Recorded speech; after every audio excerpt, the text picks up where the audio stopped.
विद्यार्थी मित्रांनो, याच्या अगोदरच्या तासामध्ये आपण त्या ठिकाणी सेंट्रिपेटल फोर्स याच्याविषयीची इन्फॉर्मेशन त्या ठिकाणी पाहिलेली आहे.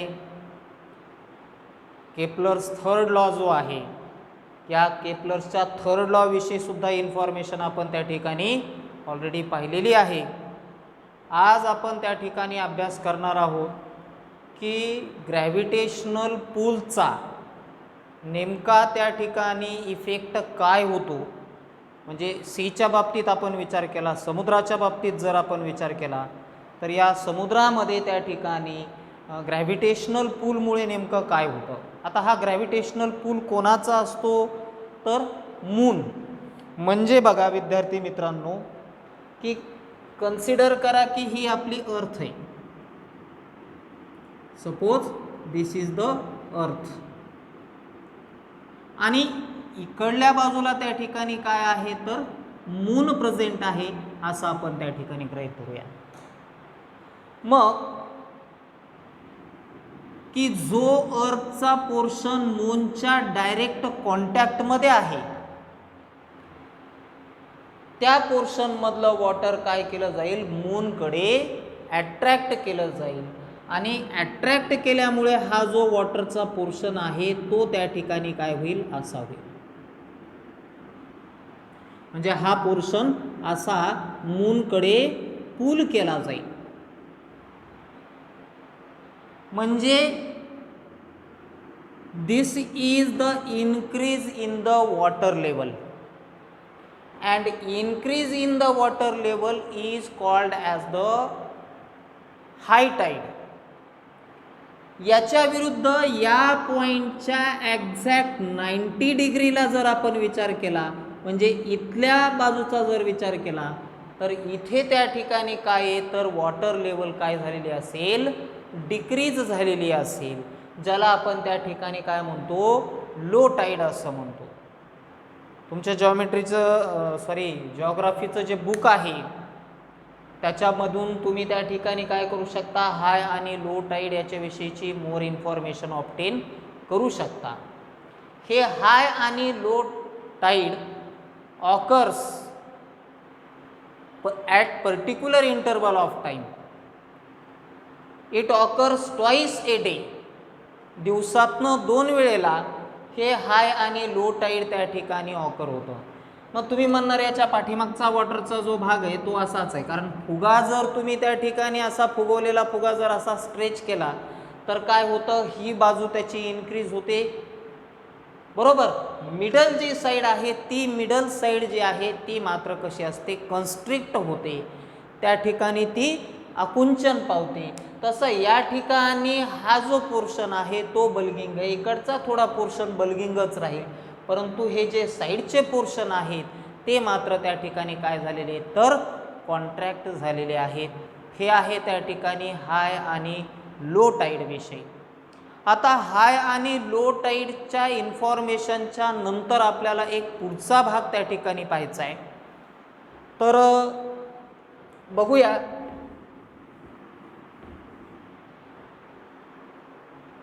गृहीत धरा की तुम्ही एखादा स्टोन हा काय केला, व्हर्टिकली अपवर्ड डायरेक्शनमध्ये थ्रो केला. काय, गृहीत धरा की हा एक स्टोन आहे आणि हा स्टोन तुम्ही वरच्या बाजूला त्या ठिकाणी फेकला. What changes occur in its velocity. या स्टोनच्या व्हेलॉसिटीमध्ये नेमके काय चेंजेस तुम्हाला त्या ठिकाणी पाहायला मिळतील. म्हणजे याची जी व्हेलॉसिटी आहे ती कॉन्स्टंट राहील का तिच्यामध्ये त्या ठिकाणी चेंजेस होत राहतील, आणि चेंजेस होत राहतील तर ते चेंजेस नेमके का निर्माण होतात हे आपल्याला त्या ठिकाणी कळणं गरजेचं आहे. तर when stone is thrown in upward direction, when stone is thrown in upward direction its velocity goes on decreasing. Finally it becomes 0. शेवटी त्या ठिकाणी त्याची व्हेलॉसिटी काय होईल, 0 होईल. मग असं नेमकं का झालं, बिकॉज अर्थ अट्रॅक्ट दिस स्टोन टुवर्ड्स इट्स सेंटर. अर्थ काय करते, स्वतःच्या सेंटरकडे या स्टोनला काय करत असते, तर पुल करत असते. आता अर्थ या स्टोनला सेंटरकडेच का पुल करते, कारण की अर्थचं जे सेंटर आहे, अर्थचं centre of mass of the earth is present at the centre of the earth. पृथ्वीचं जे त्या ठिकाणी सेंटर ऑफ मास आहे ते तिच्या सेंटरमध्ये असतं, म्हणून ती त्या ठिकाणी काय करत असते, कोणत्याही वस्तूला स्वतःच्या सेंटरकडे ॲट्रॅक्ट करत असते. आणि या पूलमुळे, ॲट्रॅक्शन पूलमुळे हा जो स्टोन आहे, हा स्टोन त्या ठिकाणी काय होते, याची स्पीड, याची जी व्हेलॉसिटी आहे ती त्या ठिकाणी काय होते, डिक्रीज होते. आता इथे व्हेलॉसिटी 0 झाल्याच्या नंतर हा जो पूल आहे तो पूल काही कमी झालेला नाही, तो तसाच आहे. आणि म्हणून मग नंतर because of this pool this stone false vertically downward in direction. हा जो स्टोन आहे, हा स्टोन त्या ठिकाणी काय होईल, असा व्हर्टिकली डाऊनवर्ड डायरेक्शनमध्ये त्या ठिकाणी फॉल होईल. मग आता प्रश्न निर्माण होतो की हा जो स्टोन आहे तो स्टोन त्या ठिकाणी फॉलोअप झाला, किंवा त्या ठिकाणी एखादं ॲपल आहे, हे ॲपल त्या ठिकाणी काय झालं, फॉलोअप झालं. आपण जर विचार केला तर ॲपल आणि अर्थ हे दोघंही एकमेकांना सारख्याच फोर्सनं ॲट्रॅक्ट करत असतात. त्यांचा जो काही फोर्स ऑफ अट्रॅक्शन आहे तो सारखाच आहे. मग नेमका ॲपलच त्या ठिकाणी अर्थकडे का अट्रॅक्ट होतं, अर्थ ॲपलकडे त्या ठिकाणी का अट्रॅक्ट होत नाही, अशा प्रकारचा प्रश्न तुमच्या मनामध्ये निर्माण होऊ शकतो. तर इथे एक गोष्ट लक्षात ठेवा, दोघंही एकाच फोर्सने, सेम फोर्सने एकमेकांना अट्रॅक्ट करतात, परंतु as compare to the mass of the earth, mass of the apple is negligible. या ॲपलचं जे मास आहे ते निग्लिजिबल आहे, आणि म्हणून त्या ठिकाणी काय होतं, हा ॲपल अर्थकडे अट्रॅक्ट केला जातो, अर्थ ॲपलकडे अट्रॅक्ट होत नाही. म्हणजे बघा, तुम्ही एखादी कमी वस्तुमानाची वस्तू जी आहे तिला ढकला, ती पटकन ढकलल्या जाईल, परंतु जिचं वस्तुमान जास्त आहे तिला सहजासहजी ढकलता येणार नाही. हे सेम प्रिन्सिपल आहे इथं सुद्धा, की याचं जे मास आहे ते मास त्या ठिकाणी कमी आहे, म्हणून ते अर्थकडे अट्रॅक्ट होईल. मग आता पुढचा प्रश्न आहे की मून अर्थकडे अट्रॅक्ट केला जाईल का. तर बघा, ज्या फोर्सने अर्थ मूनला स्वतःकडे अट्रॅक्ट करते, कन्सिडर करा की this is the moon which is revolving around the earth. Moon असेल किंवा इतर कोणतेही नॅचरल सॅटेलाइट्स असतील, किंवा त्या ठिकाणी इतर, आपण त्या ठिकाणी सनच्या बाबतीत विचार केला तो प्लॅनेट्स असतील, किंवा इथं त्या ठिकाणी आर्टिफिशियल सॅटेलाइट्सचा पण तुम्ही त्या ठिकाणी विचार करू शकता. आपण इथे मूनचा विचार करतोय की मून अर्थला स्वतःकडे अट्रॅक्ट करतो, आणि अर्थसुद्धा मूनला स्वतःच्या सेंटरकडे अट्रॅक्ट करते. मग इथं सुद्धा त्या ठिकाणी काय आहे की आपण जर यांच्या मासचं कंपॅरिझन केलं तर अर्थचं मास त्या ठिकाणी जास्त आहे, म्हणजे तिनं त्या ठिकाणी काय केलं पाहिजे, मूनला स्वतःकडे अट्रॅक्ट केलं पाहिजे. मग मून त्या ठिकाणी अर्थवर का फॉल होत नाही, तर हा मून अर्थवर का फॉल होत नाही, त्याचं कारण असं आहे की हा जो मून आहे, हा मून एका पर्टिक्युलर व्हेलॉसिटीनं त्या ठिकाणी काय होत असतो, रिव्हॉल्व होत असतो. जेव्हा ही त्याची व्हेलॉसिटी जी आहे ती त्या ठिकाणी संपुष्टात येईल त्यावेळेला तो त्या ठिकाणी काय होऊ शकतो, अर्थवर फॉल होऊ शकतो. म्हणजे इथं त्या ठिकाणी लक्षात घ्या, जो मून आहे, मून पर्टिक्युलर व्हेलॉसिटीनं त्या ठिकाणी काय होत असतो, रिव्हॉल्व होत असतो आणि त्याच्यामुळे त्याच्यामध्ये काय असतो, एक विशिष्ट प्रकारचा फोर्स असतो ज्याच्यामुळे तो त्या ठिकाणी काय होऊ शकत नाही, अर्थवर फॉल होऊ शकत नाही.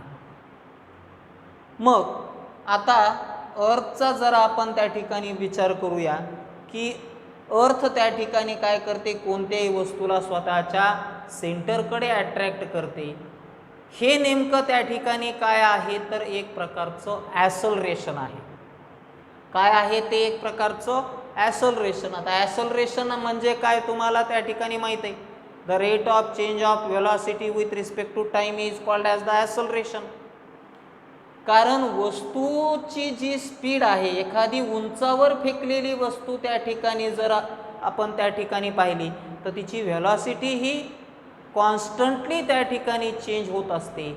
म्हणजेच त्या ठिकाणी हा जो अर्थचा फोर्स आहे तो फोर्स त्या ठिकाणी काय करत असतो, ॲसलरेशन प्रोड्यूस करतो. म्हणून त्याला आपण त्या ठिकाणी काय म्हणतो, ॲसलरेशन ड्यू टू ग्रॅव्हिटी असं त्या ठिकाणी म्हणतो. हे ॲसलरेशन का प्रोड्यूस झाले तर ग्रॅव्हिटेशनल फोर्समुळे निर्माण झाले, म्हणून त्याला आपण त्या ठिकाणी ॲसलरेशन ड्यू टू ग्रॅव्हिटी असं त्या ठिकाणी म्हणतो. विद्यार्थी मित्रांनो, तसं तुमच्या बोर्डाच्या बुकमध्ये की ॲसलरेशन ड्यू टू ग्रॅव्हिटी म्हणजे कॅपिटल जी आणि स्मॉल जी याच्यामधला फरक काही समजून सांगितलेला नाही, पण तरीसुद्धा तुम्हाला ते त्या ठिकाणी कळणं गरजेचं आहे. कॅपिटल जी आणि इथे आपण त्या ठिकाणी घेणार आहोत स्मॉल जी. आता तुम्हाला माहिती आहे की कॅपिटल जी म्हणजे काय आहे. Capital G is the universal gravitational constant आणि हे स्मॉल जी म्हणजे काय आहे तर ॲसलरेशन ड्यू टू ग्रॅव्हिटी. या जीची किंमत विश्वामध्ये कुठेही बदलत नाही, इट रिमेन्स कॉन्स्टंट. परंतु या जीची किंमत मात्र त्या ठिकाणी काय होऊ शकते, it changes from place to place. वेगवेगळ्या ठिकाणी जीची किंमत ही वेगळी वेगळी असते. तुम्हाला त्या ठिकाणी माहीत आहे हे जे जी आहे या जीचं युनिट आहे न्यूटन मीटर स्क्वेअर पर किलोग्रॅम स्क्वेअर या SI युनिटमध्ये. आणि या स्मॉल जीची जी व्हॅल्यू आहे, किंमत आहे, ती किती आहे तर तुम्हाला माहीत आहे ॲसलरेशनचं युनिट आहे मीटर पर सेकंड स्क्वेअर. हे स्मॉल जी तुम्ही कशामध्ये मोजता तर मीटर पर सेकंड स्क्वेअरमध्ये मोजता. हे ॲसलरेशन ड्यू टू ग्रॅव्हिटी जे आहे हे स्मॉल जीने त्या ठिकाणी रिप्रेझेंट केलं जातं, हे त्या ठिकाणी लक्षात असू द्या. मग आपण जसं या जीच्या बाबतीत कॅल्क्युलेशन केलं तसं हे स्मॉल जी याचं इक्वेशन जे आहे ते इक्वेशन आपल्याला त्या ठिकाणी काय करायचं आहे, डिराईव्ह करायचं आहे. आपण ते त्या ठिकाणी पाहू.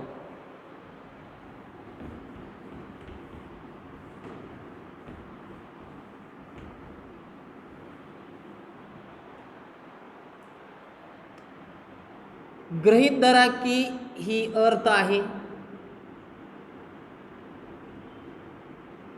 ज्या अर्थचं मास त्या ठिकाणी कॅपिटल M आहे.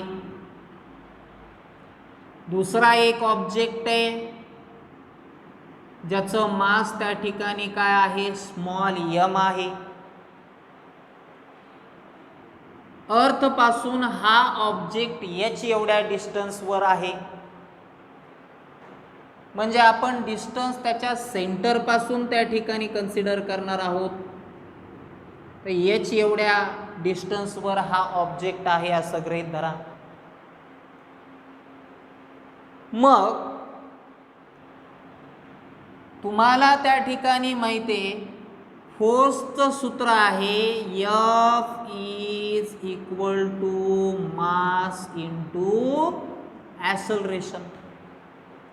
पण इथं ॲसलरेशन काय आहे तर F is equal to M into G. कारण काय आहे, A is equal to G. Acceleration जे आहे ते कोणतं आहे, ॲसलरेशन ड्यू टू ग्रॅव्हिटी आहे. म्हणून इथं होईल F is equal to m into g. आता तुम्हाला त्या ठिकाणी माहिती आहे ग्रॅव्हिटेशनल फोर्स ऑफ अट्रॅक्शनचा जर आपण विचार केला तर F इज इक्वल टू, तुम्हाला त्या ठिकाणी Fच्या बाबतीत त्या ठिकाणी घेता येईल F is equal to G into capital M into small m divided by R square. आता तुम्ही म्हणणार आर काय आहे, तर आर ही त्या ठिकाणी अर्थची रेडियस आहे, डिस्टन्स स्क्वेअर. तुम्ही म्हणणार सर आर प्लस एच होईल, ठीक आहे आर प्लस एच होईल, पण अर्थच्या त्रिज्येच्या दृष्टीने याची असलेली जी हाईट आहे ती कशी आहे, अत्यंत नगण्य आहे, निग्लिजिबल आहे, म्हणून या एचचा आपण विचार करणार नाहीत. अदरवाईज ही जर हाईट खूप जास्त असली असती तर इथं आपल्याला R plus H bracket square त्या ठिकाणी घ्यावं लागलं असतं, परंतु ही जी हाईट आहे ती निग्लिजिबल आहे, आपण तिचा विचार करणार नाहीत. म्हणून न्यूटन्सचा जो ग्रॅव्हिटेशनल फोर्स आहे, न्यूटनचा जो ग्रॅव्हिटेशनल लॉ आपण त्या ठिकाणी घेतला की every object attracts every other object with a force of attraction which is directly proportional to the product of their masses and inversely proportional to the square of the distance between them.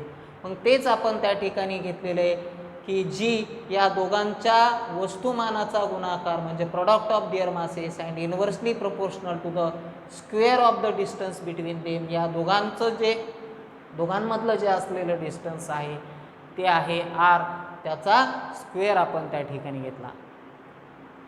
आता इथे त्या ठिकाणी लक्षात घ्या, परंतु Fची किंमत तुम्हाला माहित आहे m इंटू जी. मग इथं जर ती ठेवली तर काय होईल बघा, Fची किंमत आहे m into G is equal to G into capital M into small m divided by R square. आता m इथं मल्टिप्लाय इकडं आल्याच्या नंतर डिवाइड होईल, means this m get cancel and g is equal to gm divided by R square. हे equation आपल्याला त्या ठिकाणी मिळेल.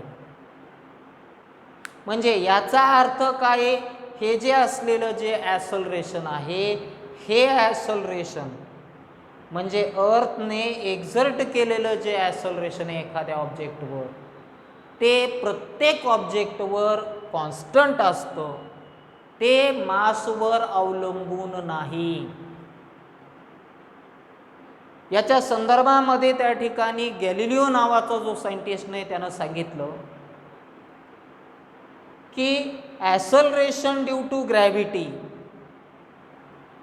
Does not depend upon the mass of the object. म्हणजे तुम्ही गच्चीवर त्या ठिकाणी गेला, एक मोठा दगड घेतला आणि एक छोटा दगड घेतला. मोठा म्हणजे ज्याचं मास जास्त आहे तो, आणि छोटा म्हणजे त्या ठिकाणी काय की ज्याचं मास त्या ठिकाणी लेस आहे, कमी, असं घेतलं. आणि दोन्ही दगड जर एकाच वेळेला रिलीज केले तर तुम्हाला असं वाटेल की मोठा दगड अगोदर जमिनीवर पोहोचेल आणि छोटा नंतर पोहोचेल. तर असं होत नाही विद्यार्थी मित्रांनो, दोन्हीही दगड एकाच वेळेला त्या ठिकाणी काय होतील, अर्थवर त्या ठिकाणी रीच होतील. मी तर म्हणेल की तुम्ही इवन एखादा कागद किंवा पक्षाचा पंख आणि दगड जरी एकाच वेळेला खाली सोडले तरी ते एकाच वेळेला अर्थवर पोहोचतील. पण तुम्ही एक गोष्ट लक्षात ठेवायला पाहिजे की इथे हवेचा विरोध मात्र नसायला पाहिजे. हा जर प्रयोग तुम्ही निर्वात पोकळीमध्ये केला, व्हॅक्यूममध्ये जर त्या ठिकाणी हा प्रयोग केला तर त्या ठिकाणी कागद आणि दगड किंवा दगड आणि पक्षाचा पंख हे दोघंही एकाच वेळेला त्या ठिकाणी अर्थवर त्या ठिकाणी काय होतील, पोहोचतील. म्हणजे इथं त्या ठिकाणी यम दिलेलं नाही, लक्षात ठेवा. हे जी युनिव्हर्सल ग्रॅव्हिटेशनल कॉन्स्टंट आहे, capital M is the mass of the earth आणि R is the radius of the earth. त्या ऑब्जेक्टचं त्या ठिकाणी मास किंवा रेडियस त्या ठिकाणी नाही. म्हणजे एखाद्या ऑब्जेक्टवर त्या ठिकाणी एक्झर्ट होणारं ॲसलरेशन ड्यू टू ग्रॅव्हिटी हा त्याच्या मासवर अवलंबून नसतो, असं प्रथमतः कोणी सांगितलं तर गॅलिलिओ नावाच्या शास्त्रज्ञाने सांगितलं. गॅलिलिओ नावाच्या शास्त्रज्ञाने सांगितलं की मुक्त पतन करणाऱ्या म्हणजे फ्री फॉल होणाऱ्या बॉडीच्या बाबतीत मुक्त पतन लक्षात येते का, की एखादी वस्तू जेव्हा त्या ठिकाणी तुम्ही अलगद सोडता, it falls only because of acceleration due to gravity. ती वस्तू फक्त जर ॲसलरेशन ड्यू टू ग्रॅव्हिटीमुळे खाली पडत असेल, तुम्ही वैयक्तिक स्वतःचं बल त्याला लावलेलं नाही, लक्षात ठेवा. असं जर असेल तर त्याला आपण त्या ठिकाणी म्हणतो फ्री फॉल, मराठीमध्ये त्याला म्हणतात मुक्त पतन. जेव्हा वस्तू मुक्त पतन करत असते तेव्हा त्या ठिकाणी त्या वस्तूवर प्रयुक्त होणारं जे गुरुत्व त्वरण आहे, ॲसलरेशन ड्यू टू ग्रॅव्हिटी, ते त्या वस्तूच्या वस्तुमानावर अवलंबून नसतं. असं सुरुवातीला सांगणारा पहिला शास्त्रज्ञ जर कोण असेल तर गॅलिलिओ आहे. याच्यानंतरचा जो भाग आहे आपण उद्याच्या तासामध्ये पाहू. Just we shall stop here.